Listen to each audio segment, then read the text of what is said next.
आप में से जो भी स्टूडेंट टीचिंग में अपना करियर बनाने की सोच रहे हो, ख़ास तौर से झारखंड स्टेट में, तो आपको बता दें झारखंड गवर्नमेंट की तरफ से आप सभी स्टूडेंट्स के लिए एक बहुत बड़ी अपॉर्चुनिटी है।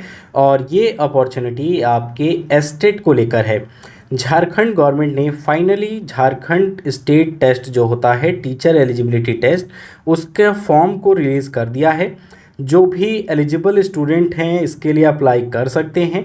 आज के इस वीडियो में हम जानेंगे कि आपके झारखंड टीचर एलिजिबिलिटी टेस्ट के लिए क्या योग्यता आपके पास होनी चाहिए, इसकी फ़ीस कितनी है, कौन कौन से स्टूडेंट्स या कैंडिडेट जो हैं इसको अप्लाई कर पाएंगे, आपके एग्ज़ाम का पैटर्न वगैरह क्या होगा। तो ये सारी डिटेल हम आज के इस वीडियो में समझेंगे। तो अगर ये सारी डिटेल खुद से भी आप चेक करना चाहते हैं तो उसके लिए आपको ऑफिशियल वेबसाइट jac.jharkhand.gov.in पे आ जाना है, जो कि झारखंड एकेडमिक काउंसिल रांची की ऑफिशियल वेबसाइट है। और यहाँ पे जब आप इसको थोड़ा नीचे स्क्रॉल करेंगे तो आपको रीसेंट अनाउंसमेंट सेक्शन देखने को मिल जाता है। इसी रिसेंट अनाउंसमेंट सेक्शन में आपको झारखंड टेट एग्ज़ाम 2024 पोर्टल आपको यहाँ दिखाई देगा। तो आपको इसी लिंक पे क्लिक कर देना है। जैसे ही आप इस लिंक पे क्लिक करते हैं आपके सामने एक नया इंटरफेस आ जाएगा। तो यहाँ आपके सामने अब दो लिंक शो हो रहे हैं। एक जो पहला लिंक है यहाँ आपको एक शॉर्ट नोटिफिकेशन मिलेगी और दूसरे में आपको पूरा कंप्लीट डिटेल मिल जाएगा। तो हम दोनों को देखते हैं और उसके बाद इसे समझने का प्रयास करते हैं। तो जब आप सेकंड ऑप्शन पे क्लिक करते हैं तो यहाँ आपके सामने ये ऑफिशियल नोटिफिकेशन आ जाती है, जो कि टोटल 31 पेजेस की है। और यहाँ पे आपको सारी ही डिटेल मिल जाएगी। आपकी योग्यता क्या होनी चाहिए, कौन कौन सी चीज़ों में संशोधन किए गए हैं। यहाँ देखिए जो स्टेट गवर्नमेंट है उसकी तरफ से यहाँ एलिजिबिलिटी को लेकर, एग्ज़ाम के पैटर्न को लेकर काफ़ी चेंजेस किए गए हैं, जो कि सारी डिटेल आपको इस वीडियो में या इस जो आप ये नोटिफिकेशन देख रहे हैं इसमें मिल जाएगा। इसका डायरेक्ट लिंक हम आपको इस वीडियो के डिस्क्रिप्शन में प्रोवाइड करवा देंगे। आइए पहले हम शॉर्ट नोटिफिकेशन के माध्यम से समझ लेते हैं इसकी बेसिक डिटेल्स को। तो शॉर्ट नोटिफिकेशन के लिए हमें जो यहाँ फर्स्ट लिंक शो हो रहा था इस पर हमें क्लिक करना है और यहाँ से हम शॉर्ट नोटिफिकेशन को देख सकते हैं, जो कि आपके सामने कुछ इस प्रकार से आ जाता है। तो यहाँ आप देख सकते हैं 2024 का जो है ये आपका कंप्लीट नोटिफिकेशन है। और यहाँ सबसे पहले हम बात करें तो आपके लिए योग्यता जो दी गई है इसमें केवल और केवल ये कहा गया है कि भारत के नागरिक होने चाहिए और आप पे कोई भी आपराधिक मामले दर्ज नहीं होने चाहिए या आप कोई दोषी नहीं होने चाहिए। इसके अलावा जो भी यहाँ शैक्षणिक योग्यता दी गई है उसको आप फुलफ़िल करते होने चाहिए।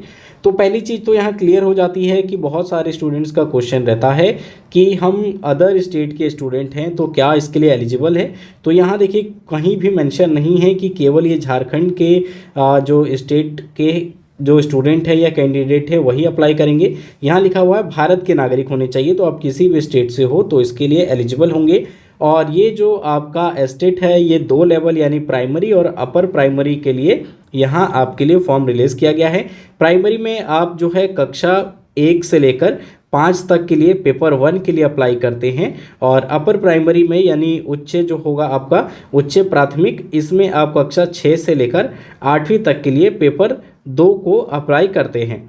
तो सिंपल तौर पे अगर हम इसकी योग्यताओं को भी समझने का प्रयास करें तो अगर आप प्राइमरी यानी जो है 1 to 5th के लिए अप्लाई करना चाहते हैं तो इसके लिए आपके पास बेसिक योग्यता जो है आपका 12th क्लियर होना चाहिए 50% मार्क्स के साथ।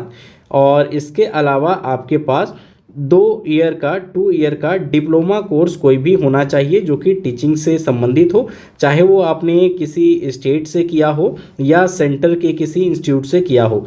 तो 2 साल का आपके पास ये डिप्लोमा, BLED, DLED जो भी है आप इसको पूरा इसमें पढ़ लेंगे। यहाँ पे डिफरेंट आपको पॉइंट्स दिए गए हैं और जो पहले मैंने आपको डीप जो है नोटिफिकेशन दिखाया था जिसमें आपको सारी चीज़ें ब्रीफली दी गई थी, आप उसको भी पढ़ सकते हैं। इसी प्रकार से अगर हम अपर प्राइमरी की बात करें तो उसके लिए आपके पास अपना जो है बीए की डिग्री होनी चाहिए, आप ग्रेजुएट होने चाहिए किसी भी सब्जेक्ट से, और उसके साथ साथ आपका 2 ईयर डिप्लोमा कोर्स, चाहे वो बीएड हो, बीएलएड हो या डीएलएड हो, तो इन सारे कोर्सों के साथ आप इसमें योग्य उम्मीदवार होंगे। तो उसके लिए भी आप जो है डिटेल नोटिफिकेशन के लिए, जैसा कि मैंने आपको बताया था, उसको चेक कर लेंगे। इसके अलावा अगर हम फ़ीस की बात करें कि आपको इस फॉर्म को अप्लाई करने के लिए क्या फ़ीस पेमेंट करना है, तो अगर आप जनरल कैंडिडेट है, सामान्य जाति से आते हैं, तो उसके लिए आपको एक पेपर के लिए जो है 1300 रुपये की फ़ीस देनी होगी। अगर आप पेपर 1 के लिए अप्लाई करते हैं तो 1300, या फिर पेपर 2 के लिए अप्लाई करते हैं तो आपको यहाँ 1300 रुपये देने होंगे। लेकिन अगर आप दोनों के लिए ही अप्लाई करना चाहते हैं तो ये 1500 की पेमेंट करनी है, और पेपर 1 और 2 दोनों दे पाएंगे। इसके अलावा हम बात करें अनुसूचित जनजाति और जो है अनुसूचित जनजाति और जातियों के लिए, यानी SC ST के लिए, तो आपको दोनों पेपर के लिए 800 पे करना होगा। सेपरेट अगर आप करना चाहते हैं तो 700 ईच आपको देना होगा। इसके अलावा अगर आदिम जनजाति है, यानी झारखंड की कोई जाति है, ठीक है, वहाँ पे जो आदिवासी समुदाय से हों, तो उनके लिए 500 ईच है, और दोनों पेपर के लिए 600 होगा। तो यहाँ आप देख सकते हैं। इसी के अलावा दिव्यांग जो है या EWS के कैंडिडेट है तो उसका भी यहाँ पे चार्ट फ्लो पूरा बना हुआ है। इसके अकॉर्डिंग आप जो है फीस को चेक कर पाएंगे। तो आई होप आपको फ़ीस की डिटेल मिल गई होगी। अगर अब हम बात करें एग्ज़ामिनेशन की इसकी, तो ये आपका एग्ज़ामिनेशन जो होगा, चाहे हम प्राथमिक कक्षा की बात करें जो कि 1 to 5th होगा, और उच्च प्राथमिक की जो कि 6 to 8th क्लास के लिए होगा, तो दोनों के लिए ही पेपर 1 और पेपर 2 के लिए सिमिलर टाइम मेंशन है। 2 घंटा 30 मिनट का समय आपको दिया जाएगा, तो यही समय है। और यदि अगर आप में से कोई विद्यार्थी दृष्टिबाधित है, यानी उनको नेत्र समस्या है, कोई रोग है, तो उनके लिए 30 मिनट का अतिरिक्त समय दिया जाता है। तो ये डिटेल्स थी यहाँ पे, कुछ बेसिक डिटेल। आप ब्रीफ नोटिफिकेशन को आप एक बार अप्लाई करने से पहले ज़रूर चेक कर लेंगे, और अगर आपका कोई डाउट हो तो कमेंट करके पूछें। इस चैनल को सब्सक्राइब करना और वीडियो को लाइक करना ना भूलें। Thanks for watching.